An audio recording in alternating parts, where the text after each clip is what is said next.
Ayan, magandang araw. Papalit kasi kami ng o-ring nitong distributor. So ito napansin namin dito. Yung uno niya, dito kasi may uno to eh. Saan ba yung uno nito? Wala yata. Pero malayo siya. Dito at nakatapat. So ito, napansin namin, itong adjuster na to. Dapat po nasa gitna yan. Pagka ganito, may problema po yung timing natin. Pag nandito, o kaya nasa taas, dapat sa gitna yan. Para timing yung buga ng kuryente niya. So, na-interview ko si sir. Kung nagpapalit ng timing belt, sabi ni sir, after nga po mapalitan ng timing belt, nawalan ng hatak. So, sa possible po yun, wala sa timing yung pagkakabit ng belt. O least ng mga tinatawag namin ng ngipin-ngipin. So ito napagpasya ni sir na i-baklasin na rin para makita namin. Kasi dapat po yan nakaganyan. Tapos gagamitan namin ng timing light yan para sigurado. After namin ma-reset yung timing belt.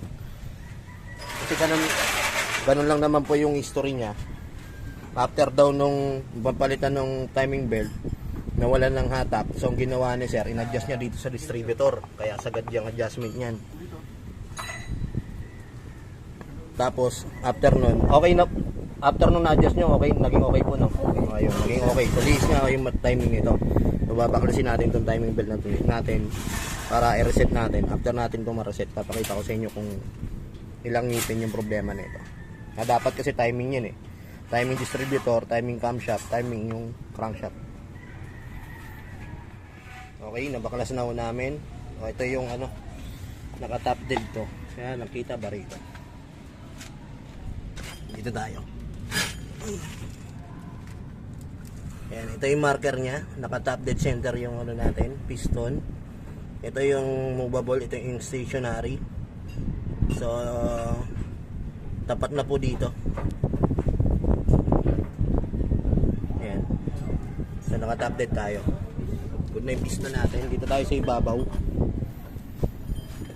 Ito po yung marker nya. Kita po ba yan? Ito, dapat po ito nakaturo dito sa marker na to. Pasensya na, medyo malikot yung ano ha. Ayan.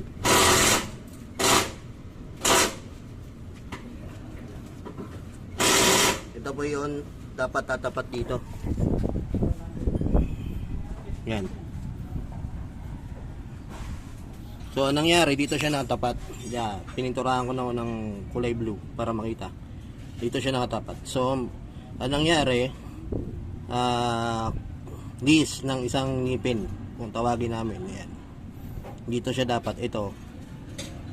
Dapat dito to. Palit sila. Sa mangyayari niyan, wala ako talaga sa timing. Kaya after nung mapalitan ng timing belt na wala ng hatak. So ano ba yung magiging problema pag wala sa timing yung sakyan natin? Isa na yun, so walang hatak, mahirap pa anda rin, o mas worse pa, baka di na umandar, lalo sa mga timing chain.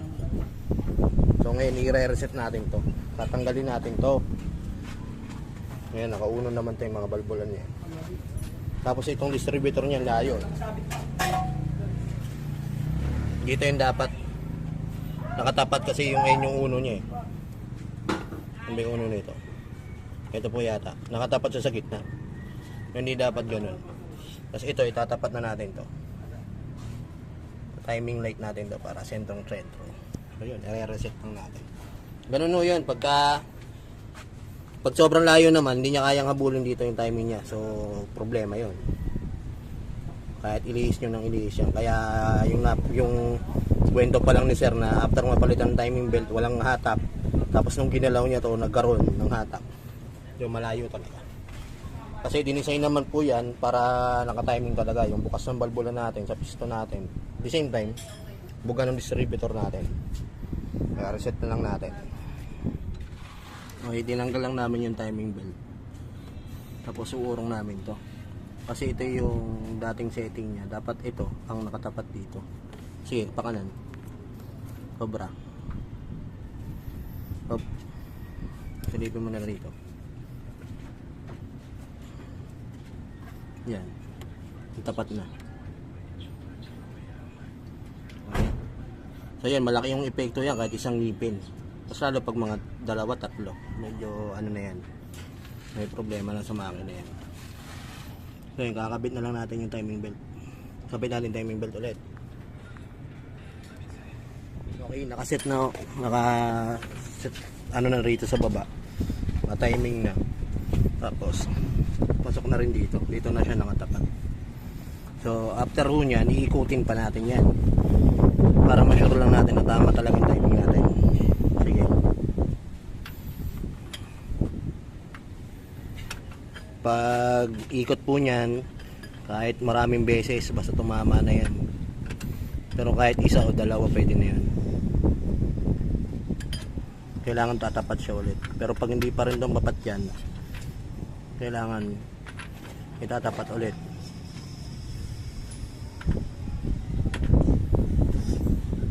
Isa pa.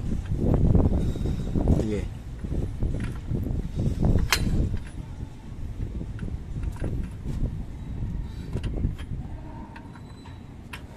Sobra na yata.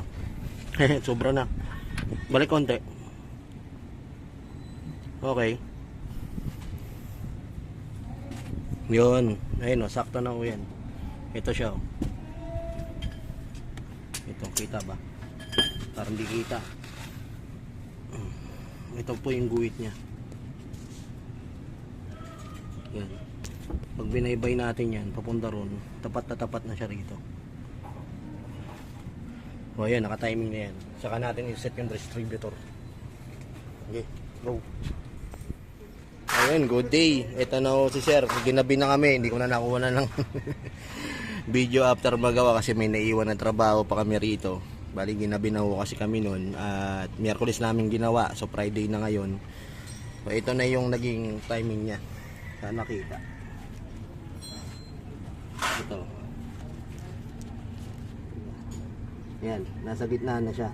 Okay lang hindi gumitna ng gumitna yan. Huwag lang yung nung unang baklasin talagang sagad na sagad. So ito talaga yung perfect na timing niya. Kasi ginamitan na rin namin ang timing light niyan. Gagawan ko po ng video yung paggamit ng timing light para sa mga naka old school na sasakyan. Ito. Diba nung una ko hindi ko maalala dito yata yun o doon sagad. So ito na yung feedback ni sir. Dahil nagamit niya nga ng 2 araw, okay na raw humatak, swabing-swabe na. Pero after namin itong ma-road test, okay naman talaga. So satisfied si sir na pagbungad pa nga lang kanina, pagdating ni sir, sabi niya ang ganda ng hatak, nahuli na ulit. So naka-timing na ulit siya. So yun, timing po, napakahalaga nun, yung timing belt para sa mga future mechanic. Hindi pa pwedeng liis, kahit may mga sasakyan na mahirap isentro o i-timing yung belt, pero kailangan natin tiyagaan yun. Hindi pa pwedeng liis ng isa. Talagang kailangang tiyagain mo ng tiyagain para ma-timing mo. Kailangan yun. So tsaka parte naman ng trabaho natin. So yun, ayos na. So after po ng tandaan po ninyo yun, after magpalit ng timing belt, pag nawalan kayo ng hatak, ipabalik nyo po rin sa nag-timing. Possible po kasi na lihis yung timing yan. So ito po ay hindi paninira sa mga kapwa kong mekaniko at para na rin sa mga future mechanic, para for awareness na rin ng mga car owner, para at least kasi timing chain ganun din Ayan, salamat kay sir at ramdam ko yung saya ni sir at solid supporters ko rin si sir. Salamat po, sobrang salamat. Ngayon wala na po ako sa Tercender Parañaque. Nasa General Trias, Cavite na po ako. Shop location po, located kami sa Gen 3. Yung ibang impormasyon o detalye nandoon sa page ko. Pag nag-message kayo doon, may automatic reply doon. May number din kung gusto nyo magpa-schedule. Okay po. Thank you po.